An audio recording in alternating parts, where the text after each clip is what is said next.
Pane poslanče, dozvěděli jsme se o jakémsi setkání představitelů sociální demokracie, kde jste měl být také vy v roce 1995 s podnikateli švýcarskými, českošvýcarskými a částečně českými v Německu. Můžete nám tady k tomu něco říct, jak to proběhlo? Ano, můžu k tomu říct velmi mnoho, protože jsem skutečně byl účastníkem tohoto setkání. Zhruba v květnu nebo v červnu 1995 nás oslovila jako sociální demokracii prostřednictvím pana poslance Vlčka jistá skupina těchto podnikatelů, která nabídla sociální demokracii poměrně dlouhodobou půjčku v poměrně velmi zajímavé výši.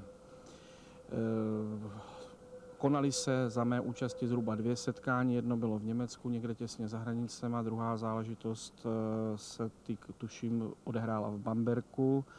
Nicméně před touto událostí, před tímto odjezdem do Bamberku mě osobně kontaktoval dnešní náš poslanec Jaroslav Bašta, který mě upozornil na to, že se může jednat o provokaci ze strany tedy jistých tajných služeb.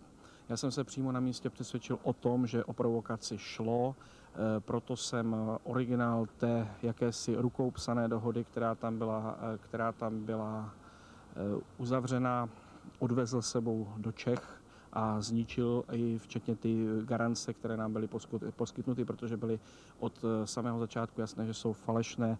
Nechal jsem si je tady prověřit s pomocí hospodářského tajemníka u nějakých expertů před bankovní služby. Ty garance nebyly nikdy zapsány v žádným seznamu žádné banky, která měla útočiště na evropském kontinentu, pobočku na evropském kontinentu. To znamená, že se potvrdilo to, co říkal pan poslanec Bašta, že to od samého začátku byla provokace vůči sociální demokracii. A kdo tam byl za tu stranu druhou tehdy přítomen? Já mohu v této chvíli říct, já jsem vlastně tu druhou stranu nikoho z těch pánů prostě neznal. Za naší stranu tam byl pan poslanec Vlček, samozřejmě předseda strany, protože to byla jejich podmínka, že bude jedna předseda strany a první místopředseda. Už to bylo na té celé záležitosti podezřelé, a z druhé strany tam byl jakýsi pan podnikatel, který se představil Vízek, a samozřejmě byli tam ještě další 2 pánové, kteří se pohybují tedy a které znám, jenom že ti byli do té akce vtaženi v podstatě podle mého názoru, aniž by o tom něco věděli, a jejich jména bych teď nerad zatím zveřejňoval, protože nevím, jakým způsobem byli angažováni. A pan Vízek tam s sebou měl tuším, že 2 poradce Němce. Při tom druhém setkání v Bamberku už sebou měl jednoho Němce nebo člověka, o kterém tvrdil, že je Němec. Byl to zhruba 30letý muž, který velmi připomínal takovýho hochštaplera, nikoliv tedy bankovního úředníka, i když tam vystupoval jako zástupce té banky. A z čeho tedy kromě toho, co vám bylo řečeno panem poslancem Baštou, se vám tam potvrdilo, nebo tedy potvrdila jeho slova v tom smyslu, že by mohlo jít o provokaci? Podle toho mně se tam potvrdilo zaprvé, byl jsem svědkem náhodného rozhovoru s tím člověkem, který tam těch 2 lidí, pana Vízka a toho člověka, který ho doprovázel, on o něm tvrdil, že neumí jinou řeč než němčinu a mluvili spolu anglicky, což mě zarazilo, to byl první záležitost. A druhá záležitost byla ta, když jsme si prohlídli ty garance byly tištěny na velmi sice kvalitní, nicméně barevné ingoustové tiskárně. To znamená, a nebyla to ani laserová tiskárna, byť byl použitý bankovní papír, kvalitní bankovní papír, všecko. A nezlobte se na mě, to nejpodezřelejší tam bylo to, že ta garance byla podepisována přímo před námi. Ten člověk skutečně nevypadal na ředitele banky s podpisovým právem. Jak si vysvětlujete tedy, že se to vlastně dostalo na světlo teprve teď, nebo proč se tím teď někdo chce zabývat? Já si myslím, že je to záležitost, která skutečně už je stará. Já nevím, kdo to teď chtěl vytáhnout. Možná, že to někdo chce dneska vytáhnout, jak aby, řekněme, ukázal sociální demokracii. Podívejte se, oni mají taky máslo na hlavě, a já můžu k tomu říct jenom jedno. Pokud mi prokážete, že existuje originál té smlouvy a je v rukou druhé strany, tak potom já lžu. Já tvrdím, že ten originál jsem odvezl s sebou, byl to originál psaný na papíře mojí rukou. Ten originál byl zničen, aby nikoho nekompromitoval v okamžiku, kdy jsme se přesvědčili, že ty garance jsou falešné. Takže pokud se objeví originál, lžu. Pokud se neobjeví. My vám ukážeme jenom, jak vlastně vypadá ta záležitost teď. Co tam tohle, což je jaký... Ano, to je překlad, ano, ale to je překlad. Ano, to je překlad, to je překlad. Jenomže tyhle ty podpisy jsou už v tom. Ty podpisy jsou okopírované. Takto připravený papír je podvrh. Ten nikdy neexistoval. Byl pouze papír psaný rukou. Pouze papír psaný rukou. Tohle to je faksimile a je to podvod. Když se díváte na ten podpis, zdá se vám je to aspoň dobře napodobený, nebo... Pravděpodobně takto, ten podpis je velmi dobře napodobený, nicméně myslím si, že dneska při možnostech techniky, která dneska je, není problém sejmout z jiného dokladu, odskenovat z toho dokladu původního. Oni dostali do ruky pouze kopii a tohleto, ať k tomu někdo předloží originál. Pokud jste to zaplatili, vyhodili jste peníze. Nezaplatili. Ale...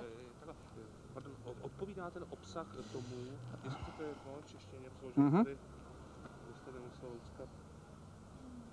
Pokud je to tady to v češtině přeloženo to je jakýmsi znalcem. Jestli obsah odpovídá tomu, co tam bylo projednáváno.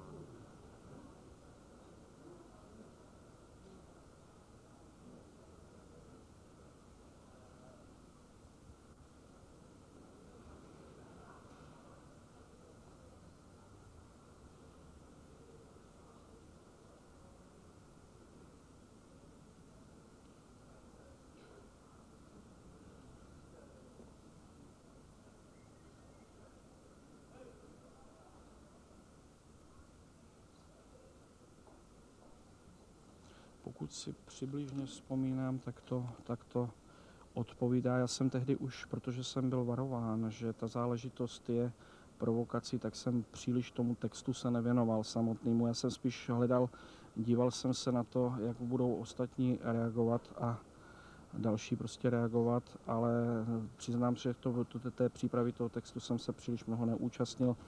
Takže ano, zhruba tohleto tam bylo asi podepsáno. Napadá vás? Byste to podepsali jakousi dohodu s nimi? Řekněme, bylo to jakési memorandum, ale to memorandum bylo psané na papíře, který byl vytržen z kroužkového bloku a bylo to psáno rukou.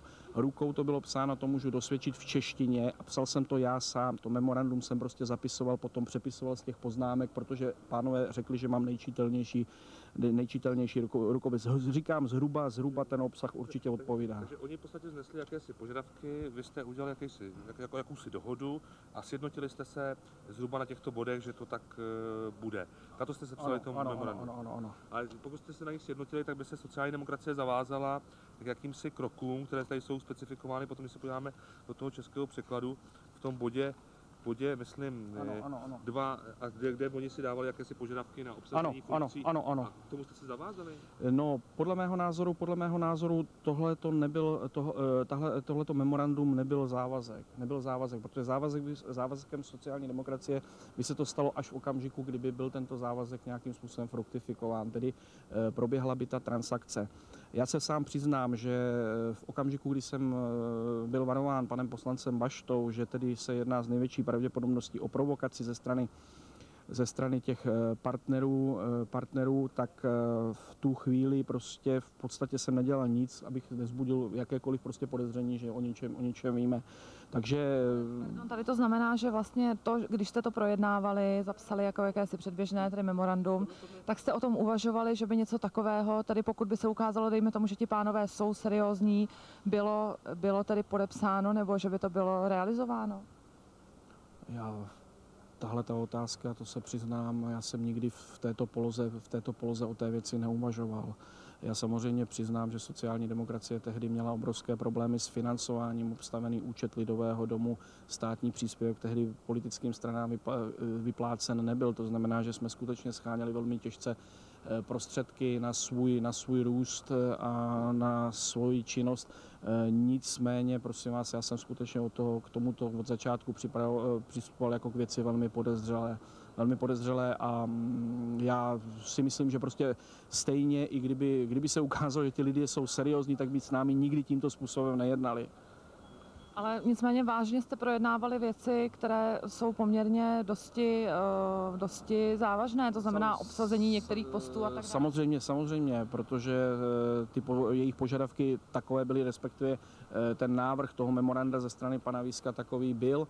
Nicméně přiznávám se, já jsem neměl tehdy možnost informovat předsedu strany o tom, že se jedná z největší jaksi pravděpodobností o provokaci a nechtěl jsem to tehdy ani udělat z toho důvodu, že jsem nevěděl v té chvíli, jaká je úloha pana poslance Vlčka, protože pan poslanec Bašta mě upozornil na to, že kdyby se pan poslanec Vlček zdráhal tu záležitost podepsat, takže je velké podezření na to, že by tedy jaksi byl v této akci nějakým způsobem namočen. To, že to podepsal, a já potvrzuji to, on podepsal to memorandum, ukázalo, že i on je vlastně obětí, řekněme, jistých dezinformací.